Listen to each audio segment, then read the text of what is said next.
he steadied from the helm. And what could shape his national security agenda? President Bola Tinubu held a closed-door meeting with the newly appointed service chiefs at the presidential villa in Abuja. It was their first formal briefing since their appointment, and President Tinubu reportedly urged them to deepen professionalism, enhance vigilance, and strengthen the country's security architecture. The next constitutional step now rests with the Senate, which will screen and confirm the appointment of the service chiefs before their formal decoration and rank elevation. Okay, let's begin the conversation. All right, should I start with BK or should I start with Asuko? All right, let me start with you, Asuko. Talk to me. The significance of this meeting. They've not been screened yet by the Senate, but the president had to meet with them. What's the significance of this? No, it's normal because the other service chiefs, that is the outgoing service chiefs, their tenure ended. You know, they actually brought them, they were appointed in June 2023. And I think it is better. What the president actually did was the best. Because I know some people, I have seen so many people arguing and shouting and saying, oh, we should have left them. Oh, the blah, blah, blah. No.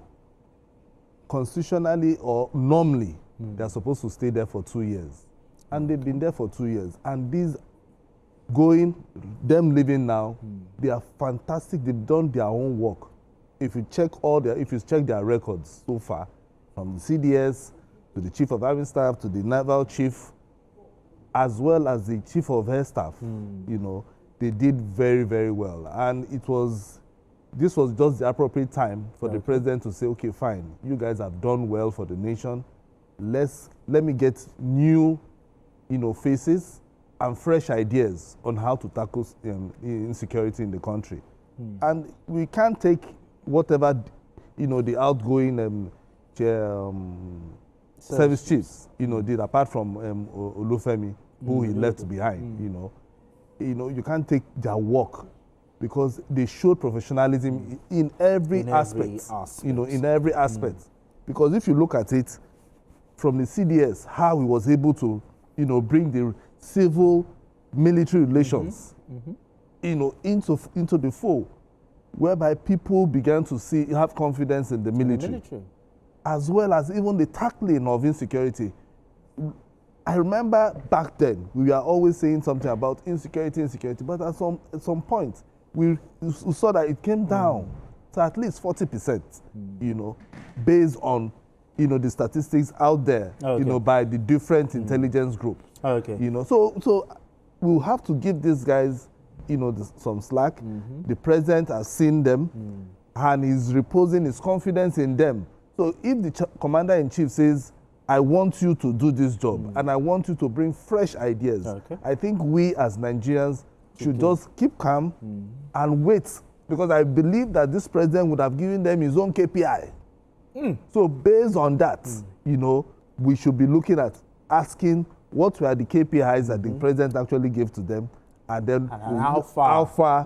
Because they have 2 years. If the president wanted them to stay longer, he would have done so. But I think the president has seen so many things and feels that if I keep these people longer, like my previous government have been doing, it might dampen the morale of those on the field. Because these soldiers, most of them, they also want to go. They want to be promoted up. They want to be elevated up. So we can't keep one person staying there for long. And I think what the president actually did was just the right thing. All right, BKO, you know so much about security, but this meeting was held behind closed doors.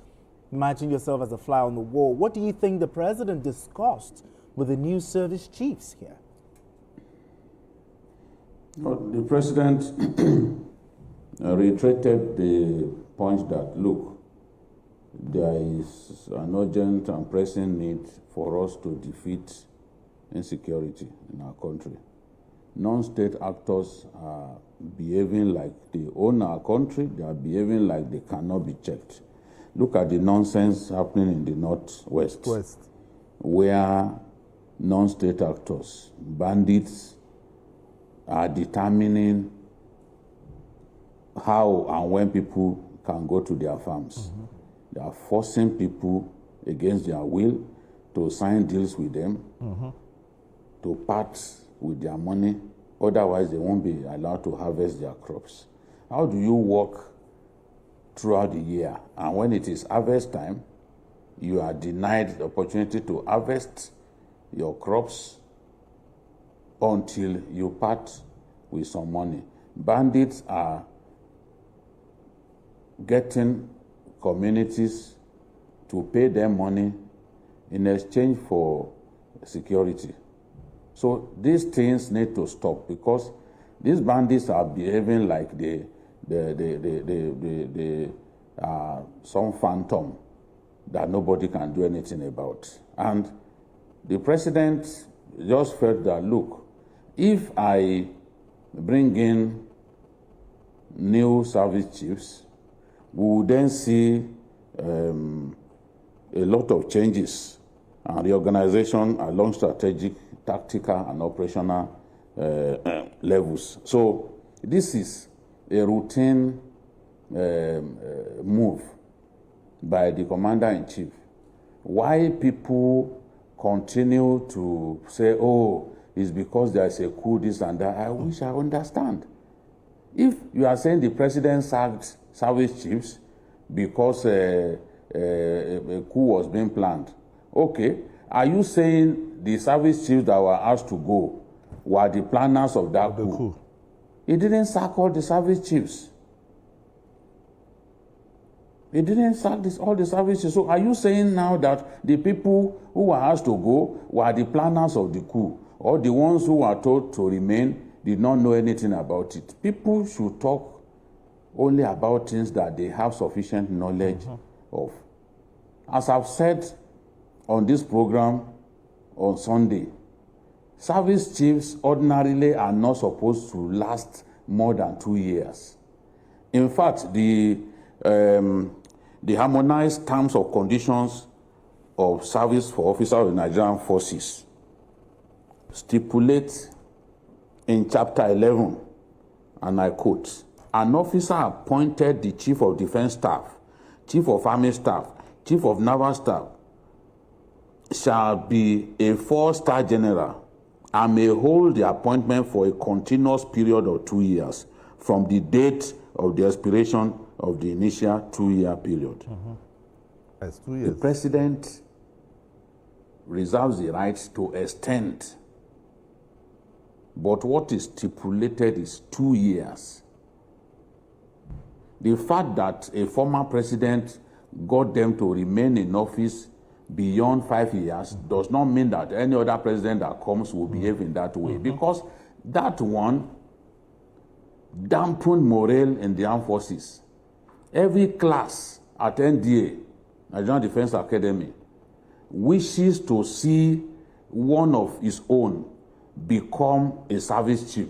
But a situation in which the service chiefs that we had during the Buhari years presided over 5 different promotion exams was unusual, unheard of. And this president is not obligated to repeat the same error, because at a time, the diminishing returns set in because many officers were demotivated as a result of being stagnated, because these service chiefs were not allowed to go. Their juniors were being retired, yet they were kept in office. The Nigerian army officer is not supposed to spend more than 35 years in service. And once he is 56 years, you expect that he will begin to pack his bag.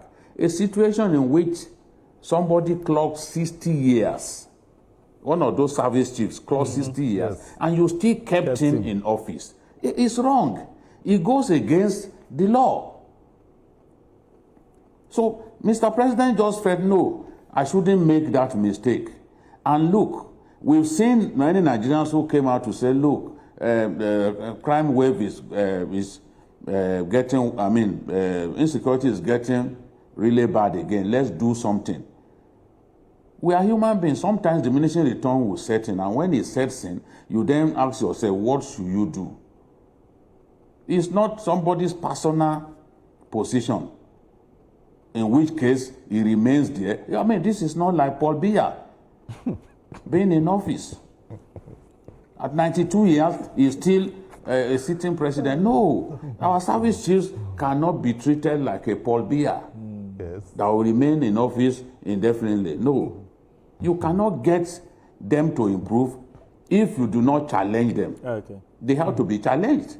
They have to see that if they don't give their best, they will be shown the door. And I've always said that even DPOs, at every level, we must have KPIs for security operatives, leaders in the security sector, so that when they don't perform, it will be easy for us to send them packing. That's the way. And these new service chiefs, I'm sure the president has made it clear to them that he wants changes, he wants improvement. Look at Kwara, for example, a state that all along had been very safe. Exactly. A state in which even the 22 Armored Brigade, because Kwara was very safe, they moved a lot of the troops in 22nd Armored Brigade to the northeast because they felt it was not necessary. Even some of the policemen, mobile policemen, were transferred out of the state.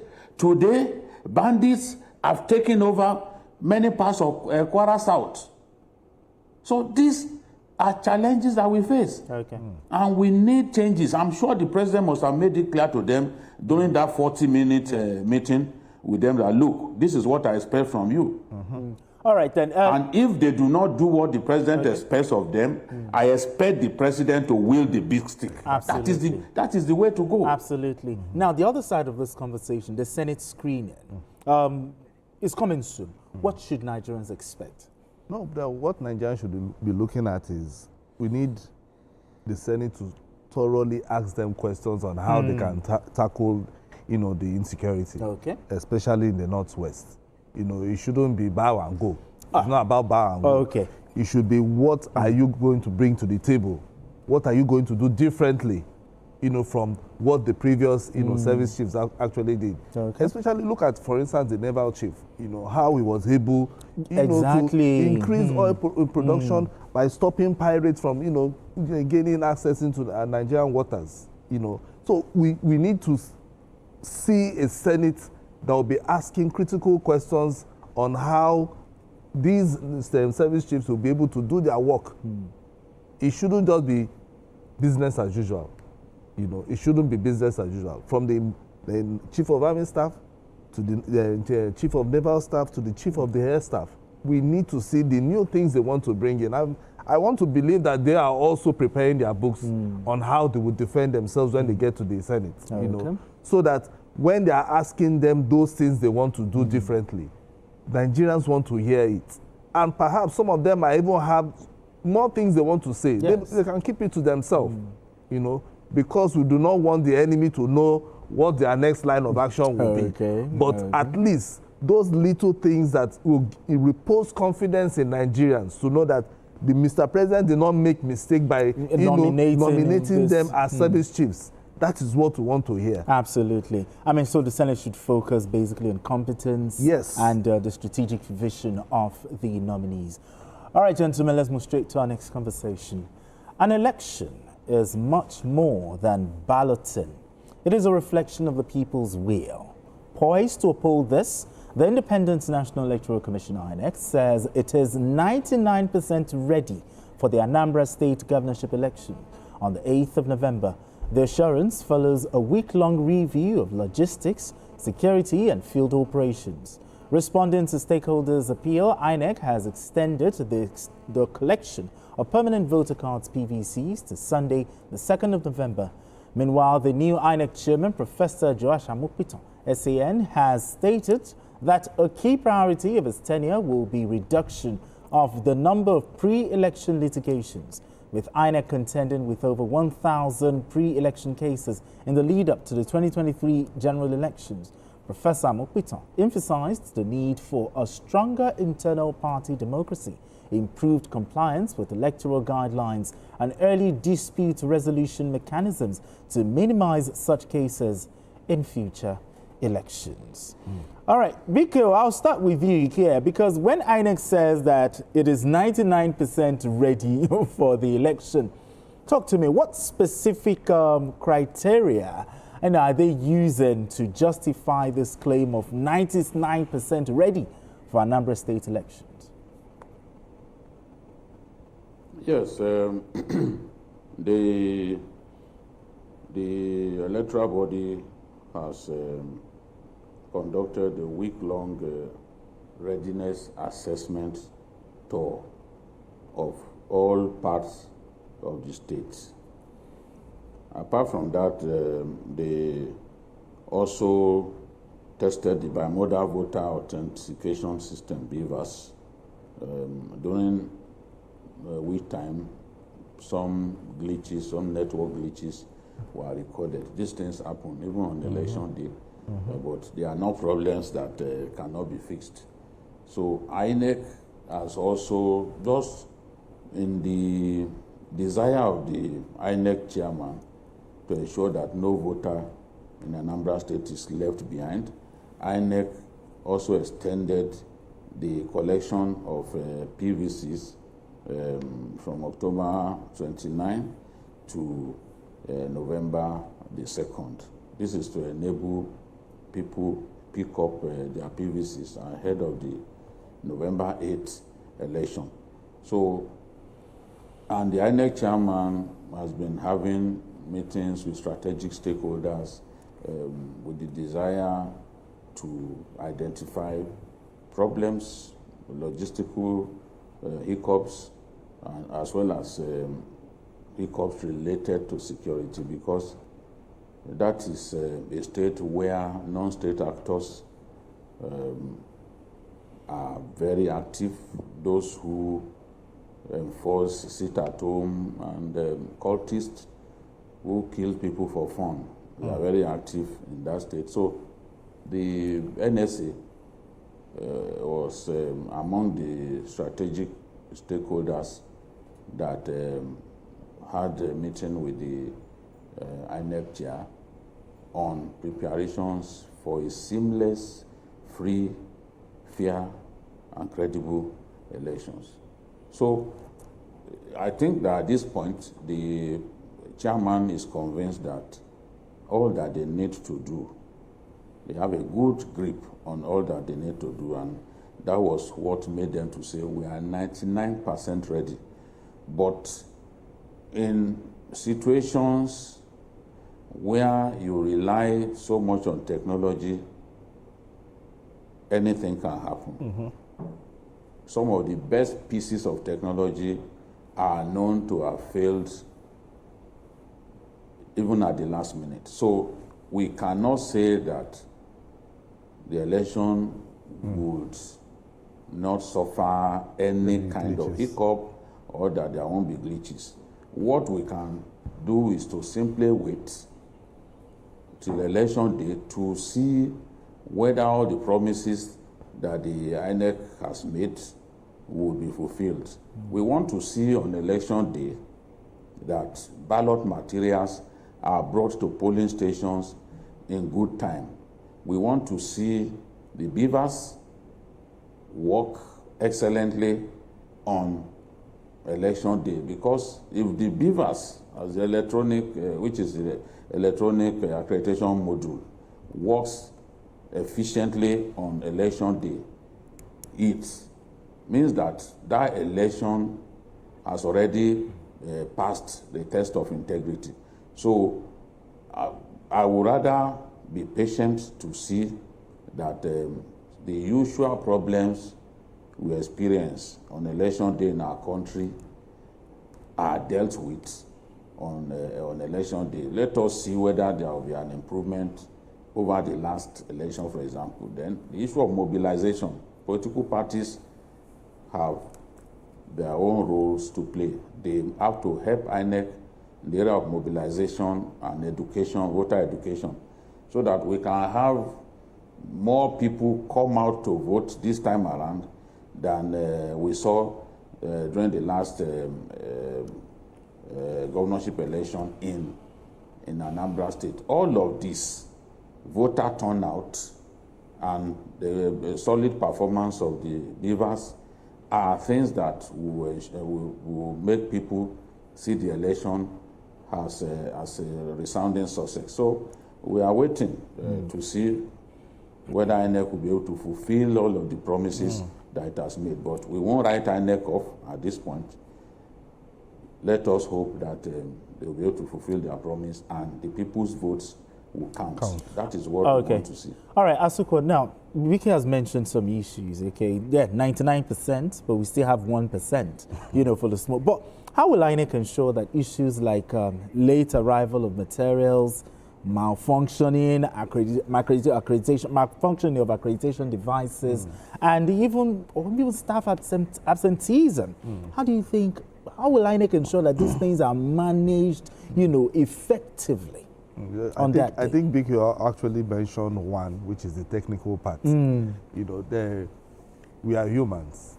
Sometimes we fall sick, and technology also sometimes can also fail. Yes. You know, but from what INEC has said, that they are 99% ready, we won't write them off, but we believe that they have put everything in place to make sure that technology does not fail them on that day. And that is what we are hoping, you know, that there was a time that they said, beavers actually failed some people in previous election.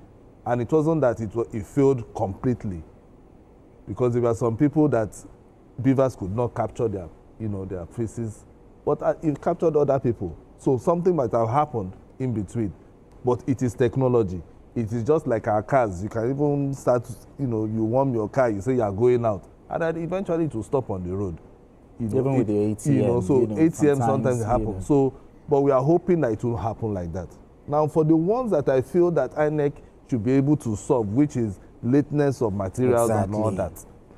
Now, there was a time in this that we had election, and INEC was owing ad hoc staff. You know, they had a protest. So I think that one too, that one is not mechanical. It is human. It's something that can be sorted out days before, okay, and make sure that nobody is being owed, especially the ad hoc staff, the NYSC, the core members that will be working, for during the election, as well as even the major stakeholders, which is the NURTW that will be taking, these non-sensitive materials to the polling units. They all have to be paid on time, so that a driver does not say they did not pay me. That is why I can't buy fuel a day before or 2 days before for me to be able to take materials to the polling unit. So there are so many small things. Security as well. I know, even security too. They need to be taken care of, and I think that is why the NSA is also part and parcel of the strategic stakeholders. That are trying to see that this election, there's nothing that people will say that, they rigged this election or there was a particular issue. INEC is giving us 99%, and people are already thinking about 99%. So it means that they have to outdo themselves to make sure that 1% doesn't, rub off negatively on the 99%. Because we don't know what the 1% is. Perhaps they are leaving that 1% for other things. But the 99% is what we are looking at now. Ad hoc staff have to be paid on time. The logistics, those in charge of logistics, which is the NURT, the RTEA, all those who are carrying the sensitive materials have to be, be on ground to make sure that they are being paid. Because if that is done, we should be able to get to this 99%. And beavers, I keep saying it, beavers as well as transmission of election results.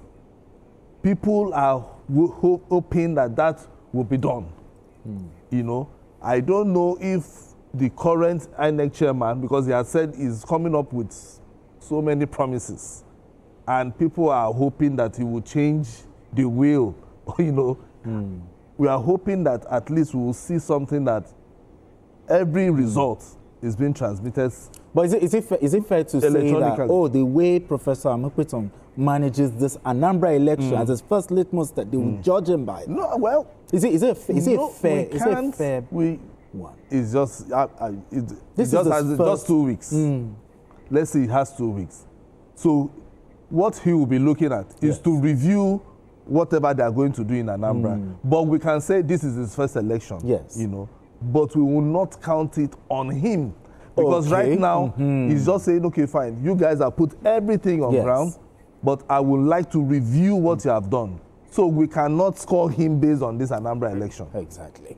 Exactly. We need to go on this quick break, and when we return, the conversation continues. Don't go away.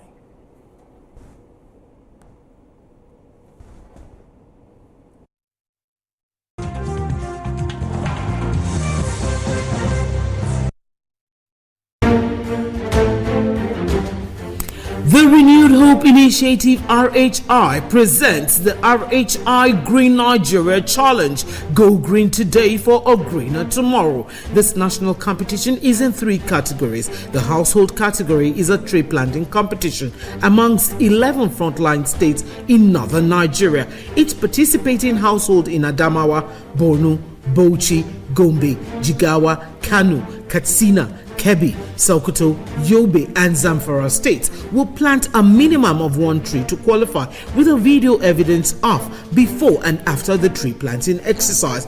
20 million naira will be awarded to the best household. Submission deadline is 20th December 2026. Community category will see local governments, local communities, schools, and NGOs reclaim and transform degraded or abandoned areas such as dump sites, landfills, parks, and their likes into green, vibrant gardens, parks, and eco-friendly spaces. 50 million naira would be awarded to the overall best community group. Deadline for submission is 15th July 2026. State category will have all states of the Federation and the Federal Capital Territory, excluding Enugu State, have a chance to address the growing threats to environmental sustainability and cleanliness. States will be judged based on the number of trees planted on major roads and inner streets and how clean they are. 100 million naira will be awarded to the best performing state. Already, Enugu State has 100 million naira for being RHI's model green state due to its greenery and cleanliness. Video evidence must be submitted by participating states on or before 20th December 2026. All entries must be directed to RHI Office, State House, Abuja, or email rhi.greenchallenge@statehouse.gov.ng. RHI Green Nigeria Challenge. Go green today for a greener tomorrow.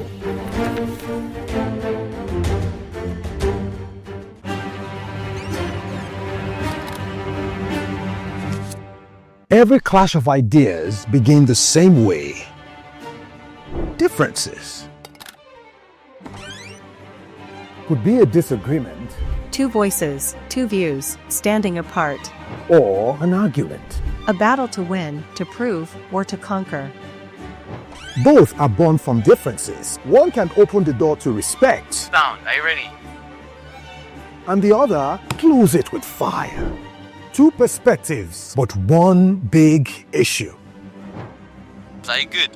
Yes, I'm good to go. So do we argue to fight or disagree to understand? 3, 2, 1, we are live. This is the big...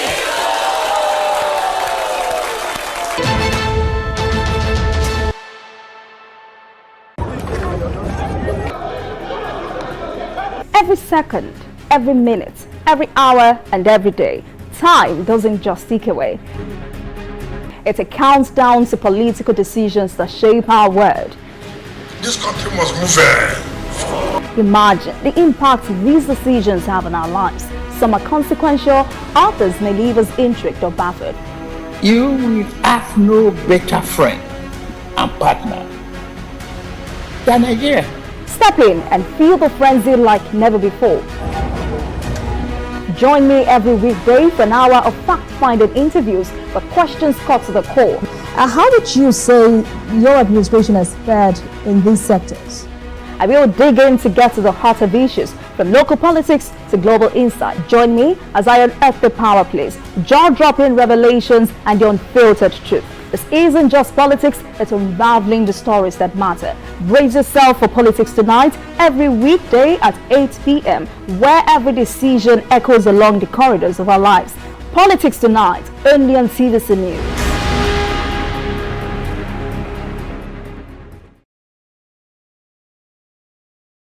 From Lagos to the world, TVC Communications has been nominated for its very first international award, the prestigious AIB. It's a recognition of our voice, vision, innovation, and relentless drive to push beyond boundaries. TVC Communications, Nigerian excellence on the world stage.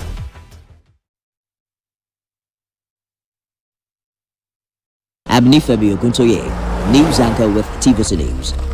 My day is usually busy and it's difficult keeping up with breaking news stories, trending stories, business news, stock exchange and what have you. But with TVC News on WhatsApp, I'm able to catch up with all the breaking news, real-time updates and trending stories on the go, right on.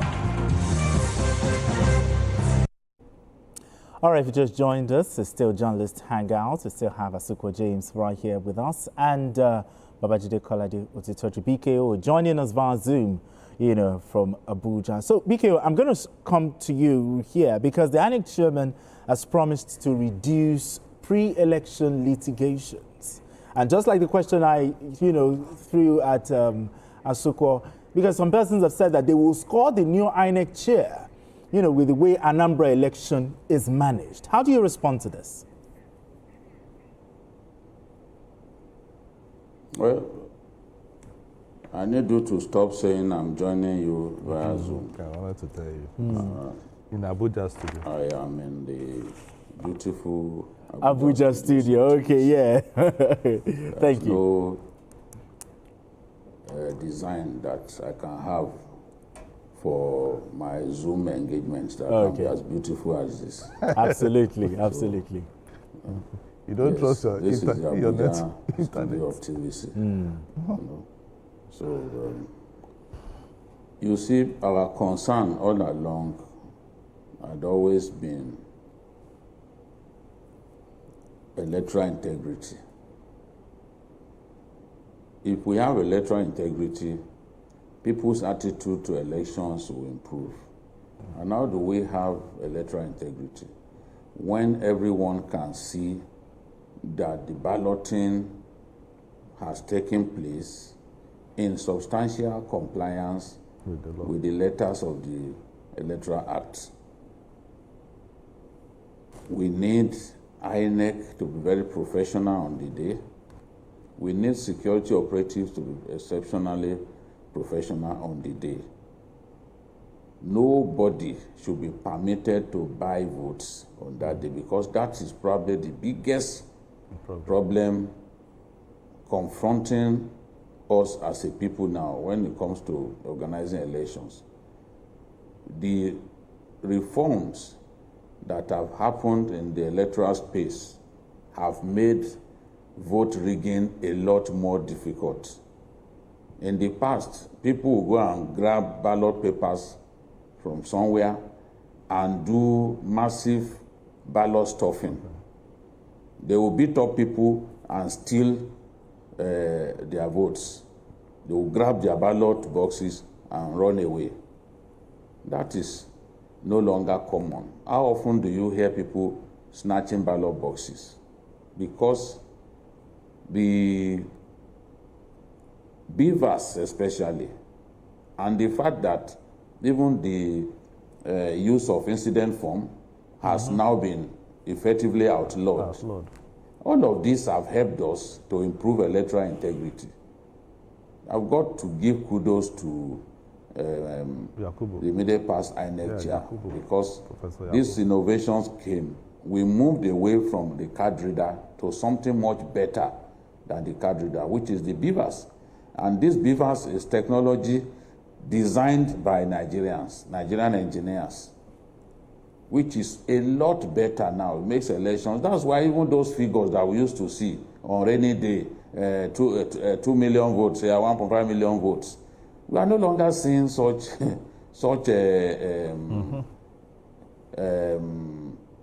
magical numbers, because electoral integrity has improved. Electoral integrity improved to the point that the ruling APC lost at least 10 states where they had governors in the 2023 presidential election. Those who are averse to the truth will still tell you that that was the worst election. But some of these facts, they do not even know, and they do not bother to know. Where the ruling party loses not less than 10 states in an election, and you still say that election has no integrity, that means you don't know what you're talking about. So we want our elections to continue to improve. We want elections in our country to be carnival-like settings, not an avenue for people to flex their muscles, for people to take to violence. Because we don't see that in other countries. And once we get to a point in which before going to any election, we are confident that there will be no vote rigging, that the people's will prevail. Honestly, even the quality of leadership in our country will improve, because political leaders will now know that if they do not work for the people, they will be shown the door. That is what we want to see. And every electoral cycle, we should be able to report improvement.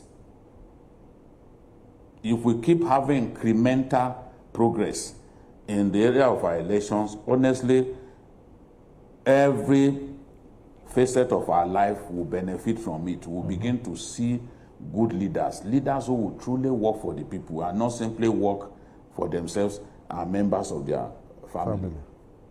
Okay. All right. Just in rounding off this conversation, talking about the PVC, INEC extended the PVC collection. Will this improve voter turnout? Well, in your opinion? No, it depends. It depends, you know, because I know that 4 years ago, you know, PVCs, people were collecting PVCs. In fact, they had about 2.4 million eligible voters. But at the end of the day, it was just 10% that voted. 10% of that 2.4 million in Anambra, you know. So, and the highest they've even gone was even in 2023. And just like BKO said, then we were having voodoo results from elections, you know. But now, the electoral process has really improved. I think what we should do, we should just, you know, be thanking Professor Yakubu, you know, for the improvement he has, you know, brought into the electoral system. We are not giving that man his flowers, but I think it's something that Nigerians, because if you look at how elections were conducted back then and now, I've gone to election whereby my very koro, they carried ballot box. You know? I did. You know, so, but now you carry the ballot box on your own. You know, because there are ways that, you know, these things, look, at some point we'll get to that point whereby people will begin to respect and honor our electoral process. Now, for the PVCs, we hope that more people will collect these PVCs, not for just collecting and for, use it for ID card, for to go and collect money in the bank, but for them to be able to go out on election day to cast their votes and choose who they really want, you know, to rule them for another 4 years. For another 4 years. You know, we are encouraging all the Anambra people, those who have not collected, you know, to do so, because they've given them another window from now till, you know, Friday. Yes. You know, for them to be able to Saturday. Saturday. You know, no, Sunday. So second is on Sunday. For them to do that, and we are hoping that more people will do that, and on election day, we'd want to see the numbers. So many people go out to vote for the candidate of their choice. And INEC should also be able to provide enough security, because we know how that state has been for the past how many years, you know, where non-state actors have, you know, taken over some parts in the state. But we need a situation whereby on election day, people will go out and they'll be safe to go out. Because I remember 4 years ago, one of the problems that we had in Anambra was the issue of insecurity.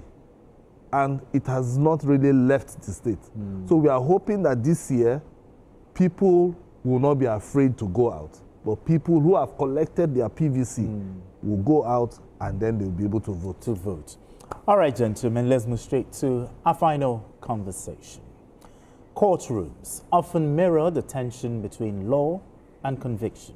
This scenario is playing out as the leader of the proscribed indigenous people of Biafra, IPOB, Chiefs+Kanu, has withdrawn his plan to call 23 witnesses in his terrorism-related trial.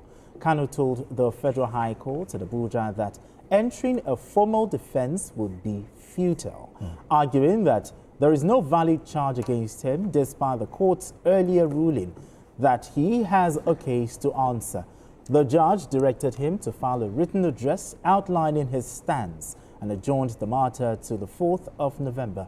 By choosing not to open a traditional defense, Kanu rests his case on a no-case submission, leaving the court to decide directly on judgment without further defense evidence.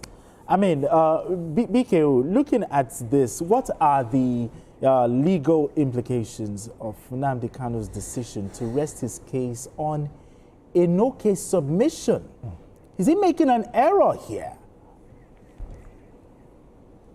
I don't know where the inspiration to do this came from. In criminal procedure, once a defendant fails to enter a defense after being told to do so, the court is empowered to proceed to judgment based on the evidence provided by the prosecution. His case, unfortunately, might be decided based on the prosecution's case because he has refused to enter any form of defense. Defense. I listened to him on the day when he listed a number of prominent people as his witnesses. General T.Y. Danjuma, an old man approaching his 90s. Ison Wike. And the question is, after saying all that, after firing your lawyers, including the great Kanu Agabi, who has so much experience, you said you were going to defend yourself. So once you said that, the court will expect that you put in your defense in writing. But he then changed his mind that, okay, at this point, I'm not even going to enter any defense. The court has a jurisdictional issue. The court cannot try me.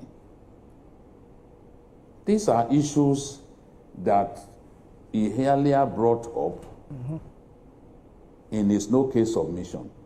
Issues that had been decided upon. The issue of whether the court has jurisdiction to put you on trial was decided in that no-case submission that failed. This is what is bringing back again to say, oh, no court in Nigeria. I've heard him say that the offense that he committed was committed outside Nigeria, therefore no court in Nigeria can put him on trial. So as far as it's concerned, the court does not even have jurisdiction. That is despite the fact that the matter of jurisdiction has been brought up had been decided by the court when he filed a no-case submission. But at that point, the ruling was that you have a case to answer, go ahead and prepare your defense. He also brought up the issue of the appeal court judgment.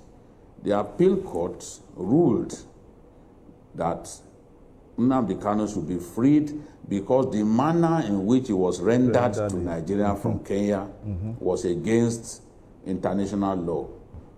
In international law, you cannot repatriate an accused person in the manner that they had done without an extradition trial.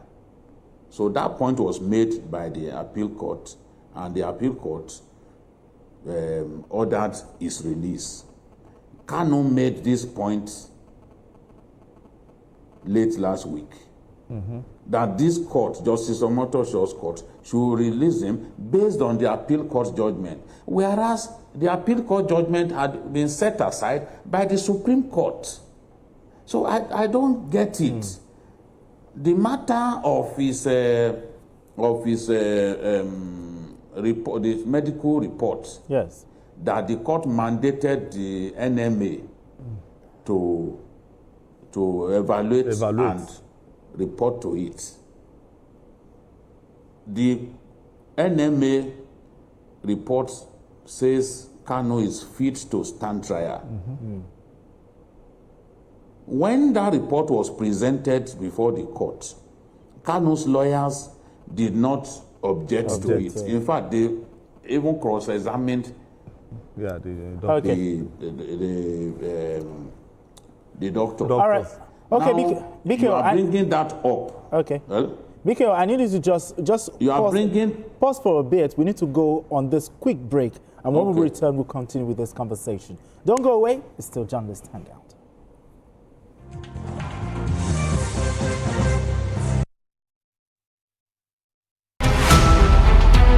Every major news story is with many perspectives, different levels of impact. Hello. What time did this happen? We will be right there.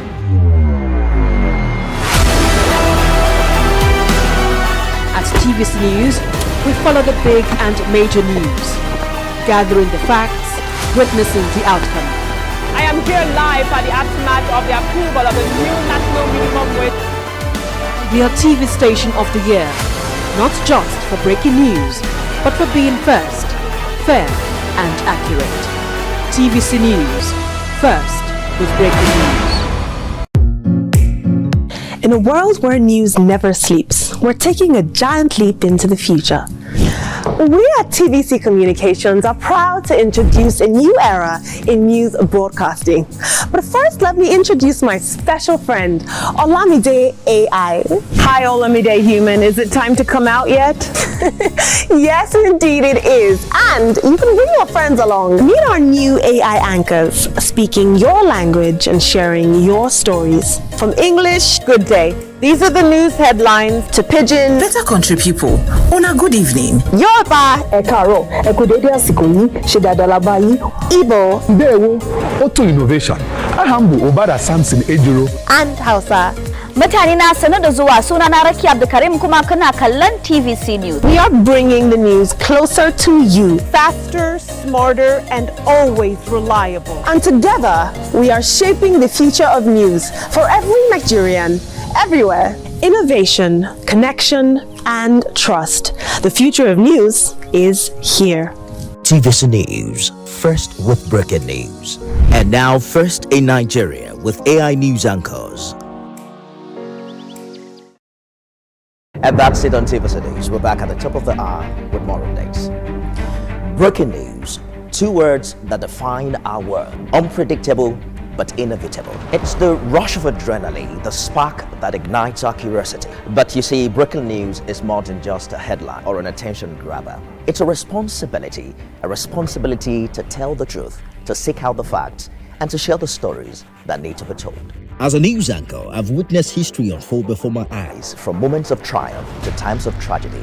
Beyond the screaming headlines, there are real people, real communities and families affected by the news. And that's why breaking news isn't just about being first, but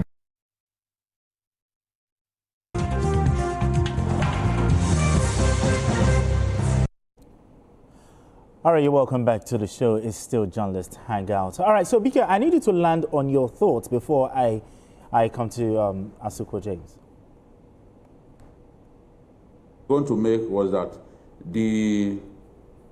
his lawyers did not object to the medical report that the NMA submitted to the court. So if you are going back to bring back matters that have been decided by the court, it looks like a strange strategy, because it means simply that we are relying on a strategy that has failed. when a no case submission is filed, it suggests that you think that the prosecution does not have a prima facie case or has not established a prima facie case against you. But the no case submission was dismissed. So once it's dismissed, you then have to defend yourself. So what he's doing is legally precarious. And I've read other lawyers say, look, you can't do this. The court will not bend its rules because of an individual. Mm-hmm. So it looks like the court will just simply go ahead and enter judgment in this matter because the defendant has not elected to defend himself. I mean, some have even called it a procedural gamble. No, of course. Remember, I think it was last week, I was saying that I think he made an error, for him to have, told his lawyers to withdraw from the case that he wants to defend himself. Because this is a big case. It's a high-profile case. And he shouldn't have, I was thinking he would even come back and say, okay, I think I've gotten lawyers now, I made an error, these are my lawyers. Or is this to draw public sympathy? And we said this, is how many people are out there talking about it? Everybody is just pitying him for making that error. They're pitying him. Because what we wanted was for him to just see how we can, even all the witnesses. Now he did not even call witnesses. And if you don't call witnesses, it means that you're on your own. Because exactly. If you don't call witnesses and you even go in front of the judge, you are going to be defending yourself based on law because you don't have any facts. Sure. But now that he has decided to close his case, it means that the judge will be making use of what the prosecutors actually presented, which is both fact and law. And I don't know how he wants to remove himself from, because it's like he has tied himself into one corner. He has pushed himself into a corner, and then he has left himself for the judge to decide on what to do. Nigerians everybody is watching. Exactly. And just like we said last week, and even BK has said in the previous editions, is we wanted this case to be done for, so that we'll move into other things. And he had good lawyers who would have presented and helped him out. There is no lawyer who has his own onions that will say he wants to defend himself. A lawyer will look for a lawyer to defend him in any case. So not to talk of somebody who doesn't have he doesn't know the letters of the law. Right. So I don't know how this case will be. I just pity him. That is the only thing I want to say. Absolutely. But anyway, Asuko James, thank you so much for having this conversation. Thank you so much for having me. BKO, all the way from Abuja, in our Abuja studios. Thank you so much for having this conversation with us.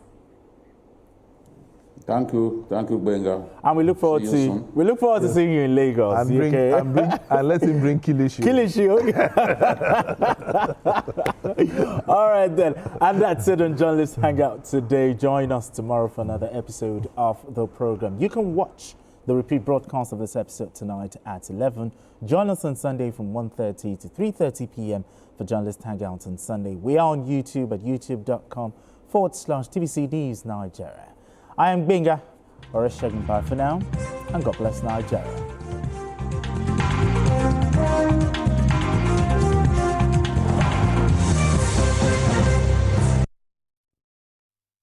Experience information and entertainment like never before as TVC Breakfast takes your weekends to a whole new level.